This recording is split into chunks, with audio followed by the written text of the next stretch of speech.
င်္ဂလာပါမိတို့တွေအကြောင်းဆွေးနွေးကြရအောင်အရင်ဆုံးချက်တော်ဖြူကိုယူပြီးချက်တော်ဖြူကိုအသုံးသေးသေးလေးတွေဖြစ်အောင်ပြီးပြတ်ပြီးရင်အညီအများသုံးပိုင်းပြီးဖြတ်ပါ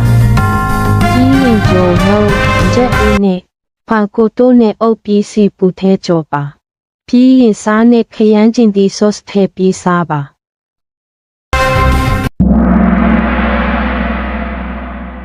ဖြူတစ်လုံးတစ်လုံးသုံးလုံးကျော်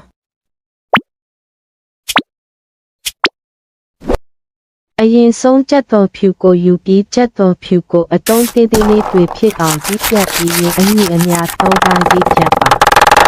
ပြီးရင်ကြုံငုံချက်ဦးနဲ့ပန်ကိုတိုးနဲ့အုပ်ပြီးစီပူထဲကြော်ပါ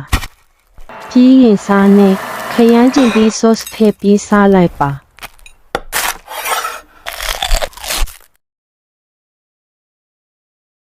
အရင်ဆုံးချက်တော်ဖြူကိုယူပြီးချက်တော်ဖြူကိုအတုံးသေးသေးလေးတွေဖြစ်အောင်ဒီဖြတ်ပါပြီးရင်အညီအမျှသုံးပိုင်းဒီဖြတ်ပါ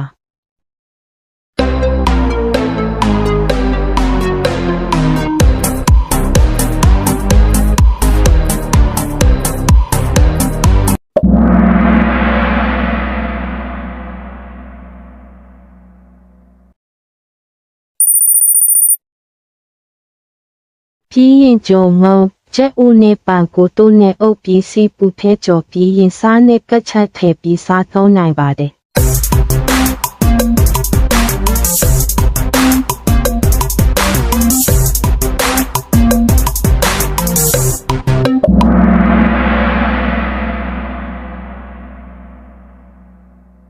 အရင်ဆုံးချက်တော်ဖြူကိုယူပြီးချက်တော်ဖြူကိုအတုံးသေးသေးလေးတွေဖြစ်အောင်ဒီဖြတ်ပြီးရင်အညီအများသုံးပိုင်းဒီဖြတ်ပါ